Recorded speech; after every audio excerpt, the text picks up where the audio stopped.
Un jeune aviculteur de 24 ans, propriétaire d'une vingtaine de fermes, aujourd'hui il exhorte les étudiants à entreprendre et explique que l'école n'est pas la seule voie de réussite. Au Cameroun, des mines d'or abandonnées deviennent des lacs de la mort. Des enfants y perdent la vie presque tous les jours. Bonsoir et bienvenue dans le 19h.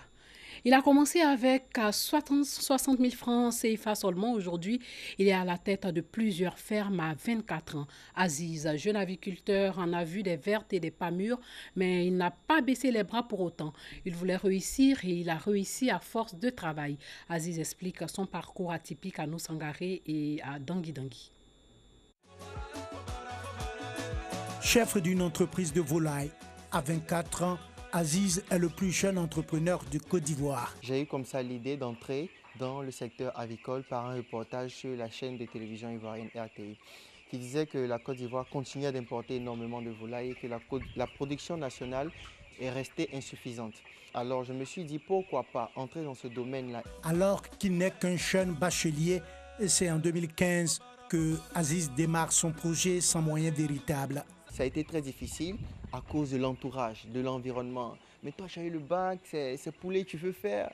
Tu es en train de faire poulet, etc. Tu as eu le bac, tu fais rien. C'est dans poulet tu es, etc. Vendeur de poulet, etc. Donc, il y a eu beaucoup de choses, beaucoup de chocs qui ne m'ont pas arrêté. Voilà, parce que j'avais une vision. Quand je suis entré dans ce domaine-là, ma première vision, c'est d'être leader du domaine. Donc, ma stratégie a été mise en place en fonction du leader du domaine. J'avais besoin d'avoir les 60 000 francs pour démarrer. Et donc, de par mes petites activités déjà, après le lycée, la cabine téléphonique, elle a continué. Donc, j'avais quelqu'un qui gérait cette cabine téléphonique-là pour moi. J'ai utilisé les revenus de cette cabine téléphonique pour acheter des ignames que j'ai vendus au marché du quartier. Je sors, je vois un chantier où des gens sont en train de travailler. Je leur demande comme ça, mais est-ce que je peux vous aider et tout ça? Et comme Dieu sait faire les choses, il se trouve que, ah tiens, ça tombe bien. Voilà, on cherchait quelqu'un même pour nous aider. Donc, je deviens comme ça aide-maçon. On me demande, bon, comme c'est le début, soulève juste ces rangées de briques là pour envoyer au premier étage.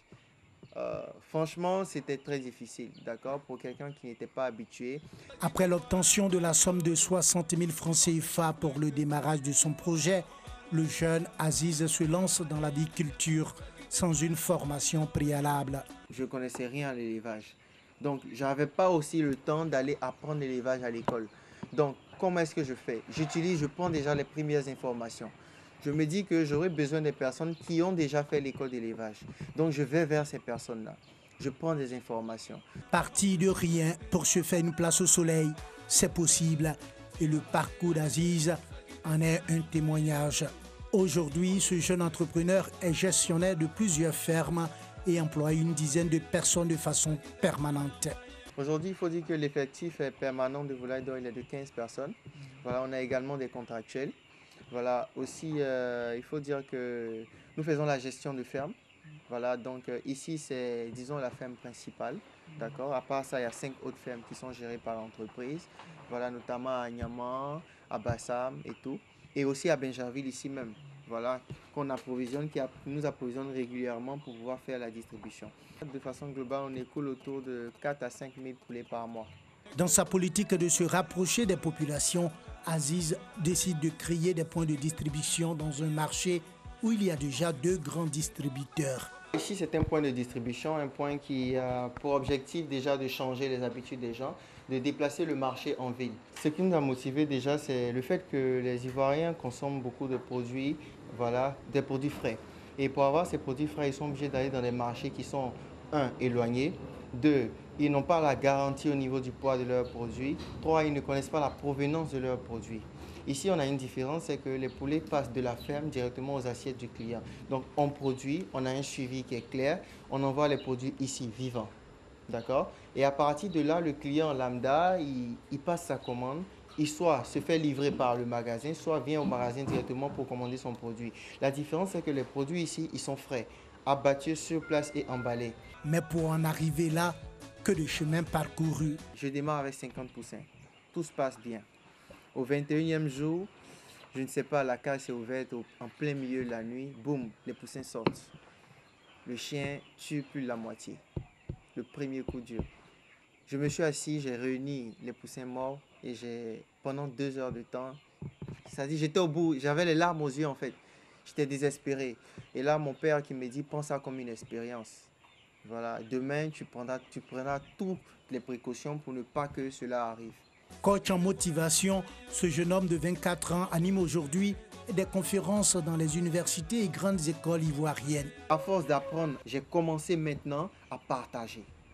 Faire des partages d'expériences dans plusieurs établissements, dans plusieurs structures et également avec les formations que j'ai reçues à l'extérieur et tout, qui me permettent aujourd'hui d'animer des conférences, de faire des formations pour des jeunes, voilà, pour même des cadres qui ont des projets mais qui n'arrivent pas à le mettre en place parce qu'avoir un projet c'est mais le mettre en place c'est une autre chose. Un riche parcours qui force l'admiration. J'ai coaché plusieurs personnes qui avaient des business plans de 200 millions. On a réussi à démarrer leur projet avec 200 000 francs. Parce que c'est possible quand on veut. On a eu à se croiser au salon de l'emploi, voilà, pour nous parler, de nous présenter un peu son expérience professionnelle, tout. Bon. Ça, la partie qui m'a motivé, c'est comment ces techniques pour pouvoir sortir les poulets. Voilà, donc raison pour laquelle nous sommes ici, pour pouvoir en apprendre davantage. Voilà, il nous a bien entretenus, je crois que ça nous a bien servi. Il a plusieurs distinctions en son actif. En 2016, sur plus de 687 entreprises, il reçoit le prix CGC Academy du patronat Business Plan Competition. Dans la même année, il reçoit un prix d'excellence du meilleur chef d'entreprise, catégorie jeune, initié par la présidence de la République. En 2017, il glane 2 autres prix, mais cette fois hors de la Côte d'Ivoire. Le prix Tony Elumelu au Nigeria et le prix du meilleur jeune entrepreneur africain, Anzisha Prize, en Afrique du Sud. Comme pour dire, vouloir c'est pouvoir. Oui, vouloir c'est pouvoir, vous allez le voir avec ce livre de 184 pages à Magic System, le mystère à Premier Gaou de Guillaume Vergès, qui relate aussi le parcours d'un groupe, du groupe Magic System, de la galère à la vie d'artistes internationaux. L'idée, encourager les personnes lambda à à persévérer dans le combat jusqu'à obtenir la victoire. Issaïou.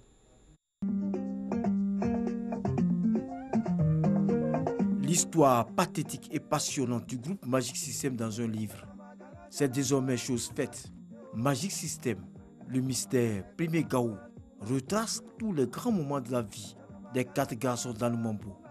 De la galère au succès, en passant par les différentes sorties d'albums. Tout y est pour édifier le lecteur sur le parcours atypique de ce groupe Zougou.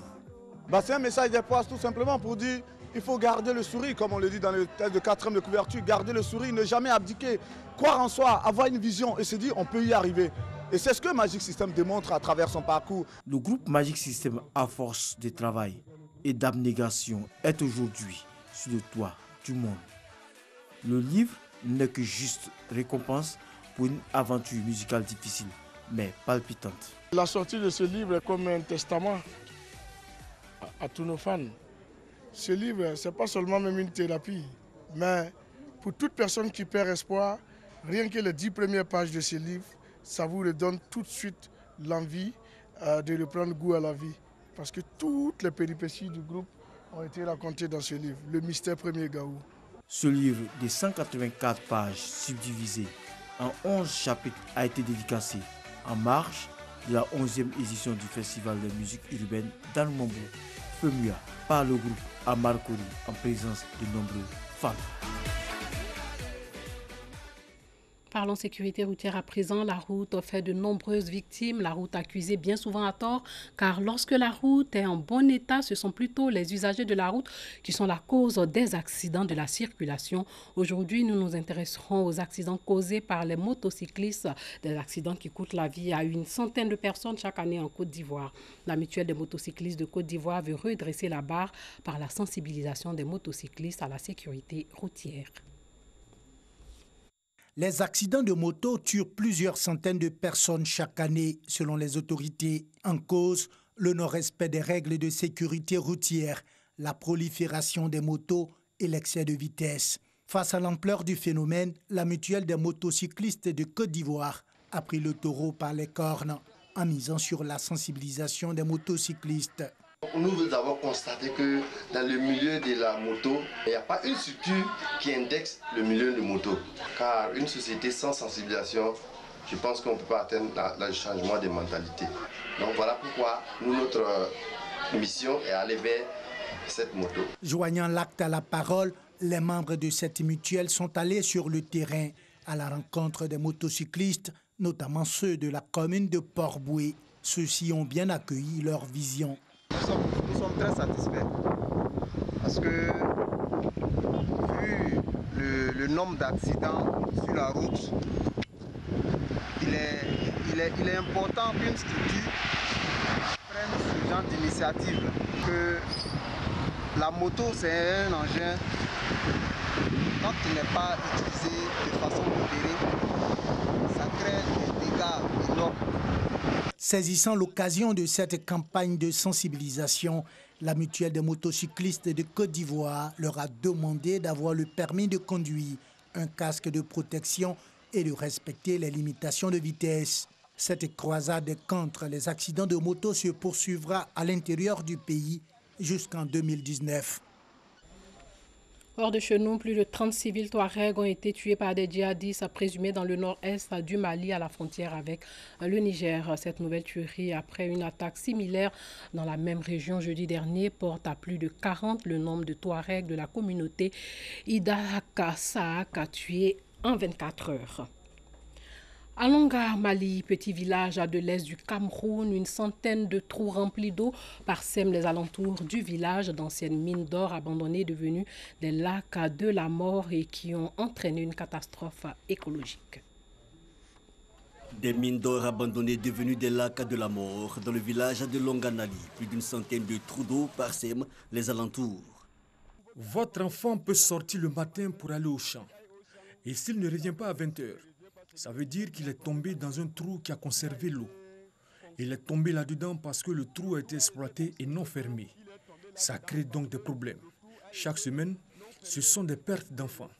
L'exploitation industrielle de l'or provoque de fortes tensions entre la population et exploitants chinois. Ces derniers sont accusés d'assassinat et de corruption dans un pays où il n'y a pas de cadre légal à cette activité. La culture de l'or dévaste l'environnement. Les terres étant autrefois agricoles, l'est du Cameroun est une région réputée très riche en ressources minières, mais restée aujourd'hui, cependant, très pauvre. Le piton de la Fournaise en éruption pour la deuxième fois cette année. Le volcan avait déjà fait parler de lui début avril. Le magma est arrivé en surface dans la nuit d'hier à aujourd'hui après une crise sismique. La faille éruptive s'est ouverte sur le flanc sud du volcan à l'intérieur de l'enclos. La zone est totalement inhabitée et le phénomène ne présente aucun danger pour la population selon l'Observatoire volcanologique du piton de la Fournaise. Et puis au Brésil, un projet de la prison brésilienne de haute sécurité Adriano Maré, enseignant à faire du crochet aux prisonniers, s'est transformé en une collection de vêtements présentée sur le podium de la semaine de la mode à Sao Paulo.